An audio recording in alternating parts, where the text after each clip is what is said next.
We back. Hit that like button, subscribe. Man, we're going to start this thing out today with the news of Kamala Harris dropping out of the race. She ain't got no money. Now, as you guys know, we've been talking about... She's like the first one, right? No. It's about 8 or 9 people that dropped out of that race before. Well, now these people just acting as if she was the first one. Now, I've been telling you about Blue Check, Twitter, some of the people in the mainstream media, like Roland Martin, Selena Maxwell, Bakari Sellers, Jamel Hill, and a lot of these other asses. Now, these people, man, they jumped on this Kamala Harris bandwagon before Kamala Harris ever announced any policy measures. So, their whole thing was about representation. So, now that Kamala Harris drops out of the race, all of these people that sit around now trying to cry sexism and racism. Now, the problem is with crying racism and sexism is that these are the same people who constantly tell you black women are the heart and soul of the Democratic Party. Black women are the backbone of the Democratic Party. Then how come black women didn't vote for Kamala Harris? See, you can't holler sexism when black women did not vote for Kamala Harris. You can't holler racism. Barack Obama won. Cory Booker is still in the race. Deval Patrick is in the race. Tulsi Gabbard is a woman of color still in the race. And Andrew Yang also is a minority and still in the race. So they was doing that, but you always gonna know that they was gonna blame black men for it. So you see that narrative too. Oh, black women have failed for black men, saying that Kamala Harris was locking up black men, where we do know black men commit crime. But this is the thing with some of these feminist women, right? These feminist women, when black women disagree with them, now all of a sudden black women are the dumbest women in the world when they disagree with them. If you see these type of women, normally what you'll see them do is when black women disagree with them, they act like those black women are not even there. But they'll respond to black men so they can weaponize their gender by calling them sexist or misogynist.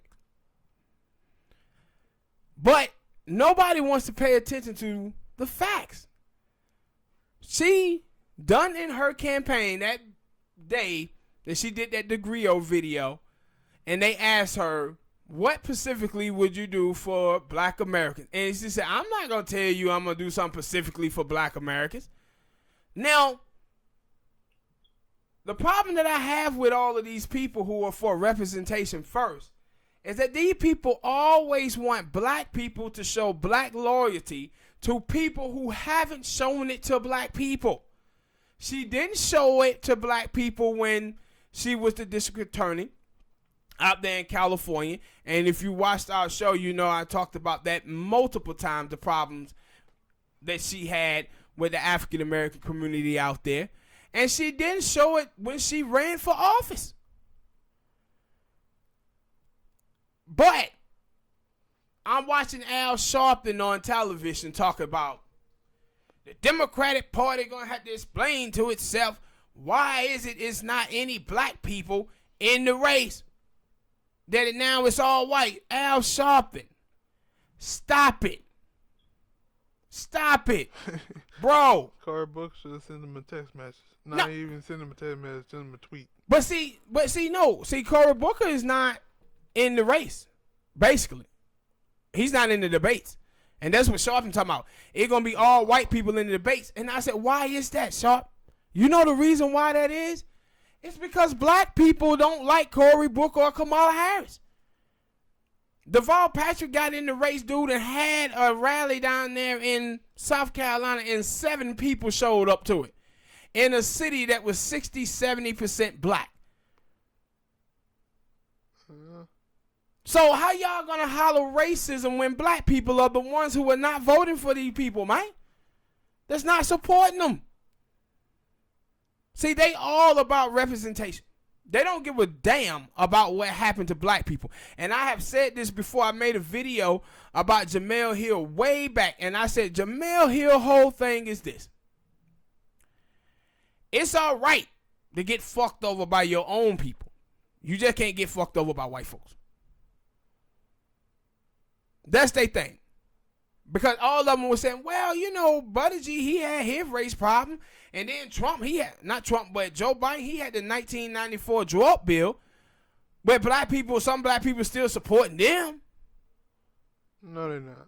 Yeah, but they supporting Joe. But at the same time, don't sit up here and act like you shouldn't expect more from your own people. Mm. You supposed to expect more from black people. And I said, when you look at her record looked like one of someone who is not anchored in black issues or in black politics. She supposed to understood why black men was committing crimes more. She supposed to understood what was going on with that truancy program with African American. She has the record of Jeff Sessions, man. And then on top of that, far as the record is concerned, I don't even believe that's the main reason why so many black people, especially the older black people, I don't even believe that that's the reason why they wasn't voting for it. I think that's the reason why young people wasn't. But the reason I believe that older people wasn't voting for her is because, one, when you come out in a race like this, man, you hear people and they'll tell you about the restaurant business. In the restaurant business, people always say, hey, restaurant business is the toughest business you can get into. And the reason why is because of the competition that you have already.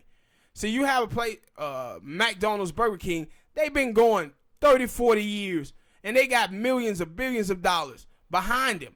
So if you just come out with a burger joint and you selling burgers and fries, then you probably going to fail because you got to go up against those people. So you got to have something that sets you apart from the competition. So you watch a place like Checkers. Checkers came out with the Western fries to set them apart from Burger King and McDonald's. You watch Popeyes. You had Mrs. Winters. You had Church's, KFC. KFC had the 31, 32 spices. Mrs. Winter had the crispy chicken. And then Church's, you know, they were selling that Yardbird. And that was Yardbird at Church's, man. Yardbird. The damn chickens that you see in your front yard. When in the countryside, and they just kill it, pluck all the feathers off of them and fry them up. No antibiotic shots, no steroids, no nothing. Just fresh yard bird. I don't. Well, I watch a lot of. Don't sound like you got no sneezing on it or nothing. Yeah, that is true. Yeah, Nobody eat that. Yeah, that yard bird. But you see, Popeyes came out and said, "Hey, we got to set ourselves apart." What did they do? They serve spicy chicken. Cajun style. Yeah. Louisiana. But when you watch Kamala Harris get elected in 2016, and she started trying to set herself up for a presidential run. She started to see that the energy in the Democratic Party was blowing to the left. So she goes out and she co-signed Bernie Sanders' Medicare for All. And then she does other things with the medical drug bill for the pills and things. She set herself up on the left. But then when she runs for president, and you guys have seen this, she tried to anchor herself in ADOS, giving a speech at Howard, Dr. King birthday, talking about how she listens to Cardi B and all of this stuff. But then she started trying to pivot to the center. Now she starts. Even though Cardi B obviously wasn't a fan because she was up there doing an interview with Bernie Sanders. Yeah, she a Bernie fan. She was a Bernie fan in 2016. But Kamala then starts trying to pivot to the center. Now she becoming the same thing that Hillary Clinton was. Why people didn't like her. Flip-flopper. Didn't have any core issues. So then she goes into the debate. And she goes after Joe Biden. And She goes after Joe Biden hard. Right after that, all of these donors start putting out this information about, well, she shouldn't go after Joe Biden as hard. She should worry about her future. And they're going to start pulling money away from her if she kept attacking Joe Biden. So she attacked him 1 or 2 more times after that, and that money starts showing up. But the problem that she had on top of that, guys, is that what sets you apart from the other groups? See, if you go to the left on Medicare for All, what makes you different from Bernie Sanders and Elizabeth Warren? If you go to the center, what sets you apart from Joe Biden? This is the same thing with Pete Buttigieg. Pete Buttigieg, what sets you apart from Joe Biden? Yeah, Buttigieg. I have been saying it wrong all that time.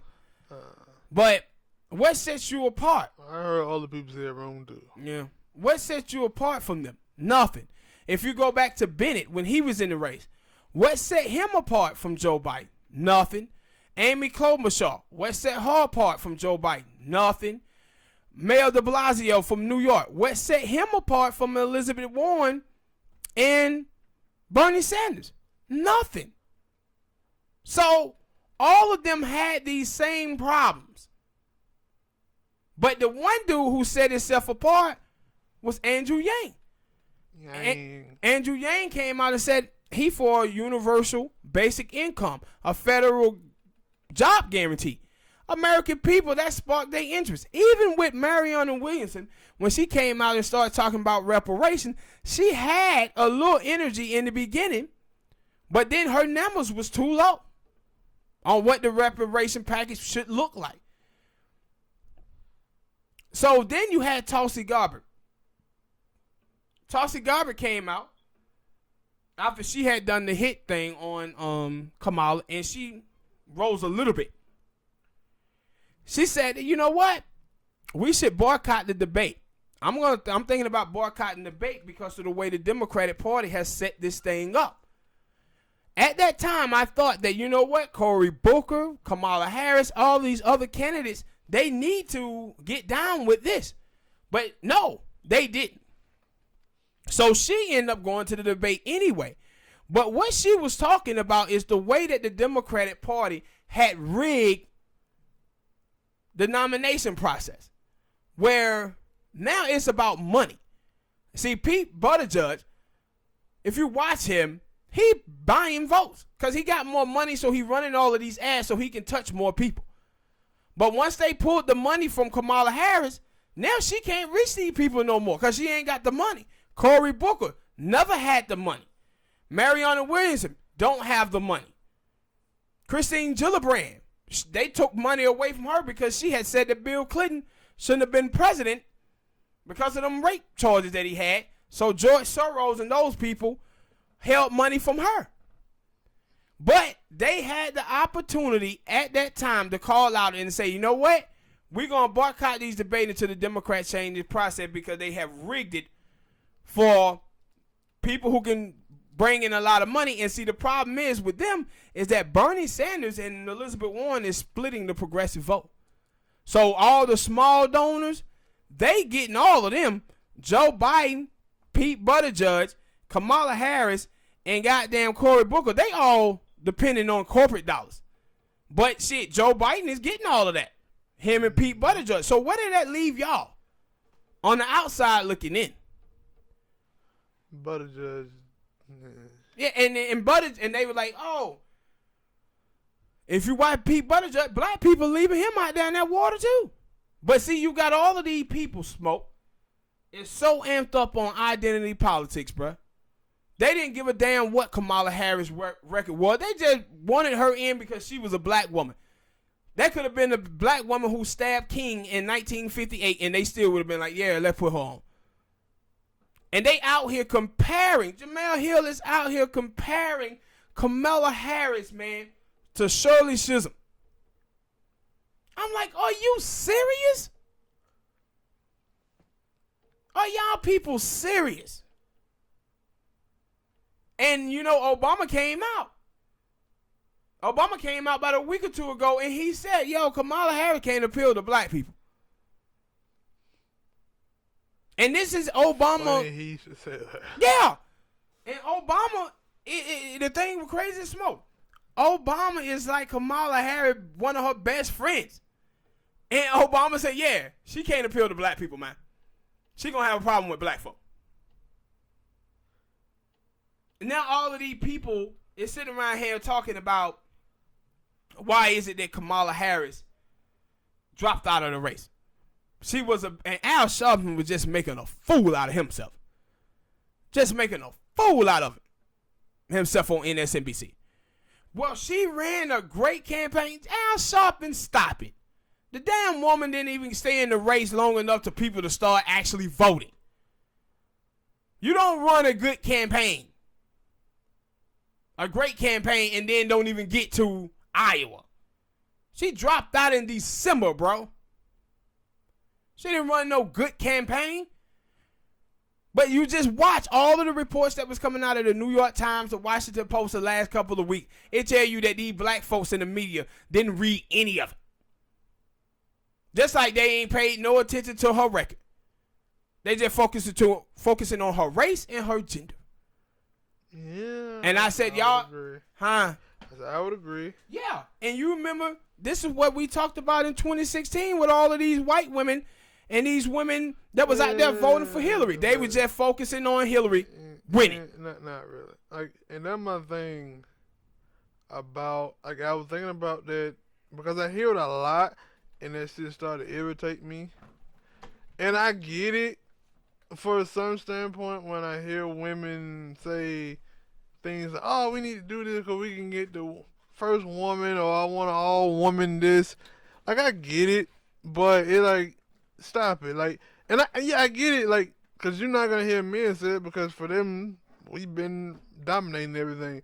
But it like, you do know it got to be a full 100, because there's more women in the world.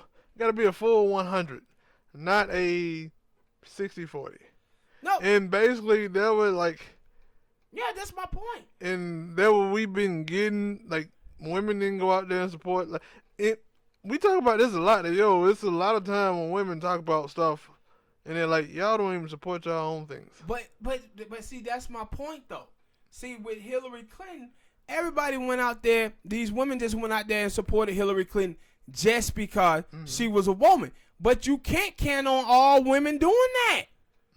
Because all women, because listen. And I don't agree with that either, because of course, like, you can't just go out here and support, all women support Kamala Harris and support Hillary Clinton without knowing their policies. And exactly. knowing, because, like, it's funny, because I think it's supposed to be like a senator in Georgia or in Macon, one of them, where one senator stepped down and then they appointed a woman to be the next person up there, and then they found out that, hey, she supports a lot of stuff that Donald Trump does, and now everybody is in an uproar about it. And they were like, well, you shouldn't be mad at her. You should be mad at that person who appointed her, because that person knew that. I'm pretty sure before he or she appointed, because I didn't pay attention to it that much, but I'm pretty sure he or she knew what she was all about before she got in there. And so why y'all mad at her when we supposed to be mad at that person? Because see, this is the thing that they do though. In 2016, if you was, they coined the phrase Bernie bro, and what Bernie bro was code word for straight white male. And if you said anything about Hillary Clinton record, you were automatically a sexist or a misogynist. And then they totally erased the women voices who was actually supporting Bernie. Totally erased it. And my whole thing is, I said it before, some of these crazy feminist women out here think that they can defeat white supremacy, bro, with feminism. You can't, when 54% of white women are voting Republican. Yeah. So you might need to spend time talking to women instead of just blaming men for everything. Because when you do this, scrape men this and scrape men that, cisgender men this, you now picking on men who actually support you while not going after those 54% of white women who voted Republican. Are going to continue to do that. They going to pander to them. So. Yeah. And I said, it's crazy that they did the same thing. And I always said, one of the problems I have with feminist women is that feminist women think that they own womanhood. Well, in 2016, women showed you that you don't. White women did. And then in 2019, black women showed you that your ideology do not run them. That they going to focus on policy. And I said the thing is that they don't want to admit, Smoke, is that identity politics is still killing them. It ain't that old black women are not focusing on identity politics, because they are. The only difference is they voting for Joe Biden because he knew Obama. They still doing the same thing. They just doing it now because he was Obama vice president. So Kamala Harris get locked out because of it. Oh, I always told them they had a better chance if they had made a what her name is again? Obama old lady. Michelle. Yeah. Had a better chance at that. They would have a better shot at it. But they didn't. She'll be running next in a couple of years. And you just see all of these people, man. They so upset that Kamala Harris lost. And they were blaming black people on Twitter. And that's ADOS. They were blaming them. But you're supposed to focus on policy, man. And then they were like, oh, black people, they just hate her because she's a prosecutor. Well, black people like that Marilyn Mosley up there in Baltimore, she a prosecutor. The thing is that Marilyn Mosley is a progressive prosecutor, while Kamala Harris was a right-wing conservative prosecutor. Those are the two differences. But the privileged people, man, the privileged black people, they do not live the life of your average black person. And those people do not give a damn about the economic suffering of African Americans in this country, because they're not dealing with it. So they get the privilege of voting for representation, while the rest of us don't. We have to worry about policy, bro. All right, people, hit that like button, man. Subscribe. Tell us what y'all thought about Kamala Harris dropping out of the race and all this foolishness of trying to blame black men and try to blame sexism for this and racism, and Al Sharpton with his foolish behind.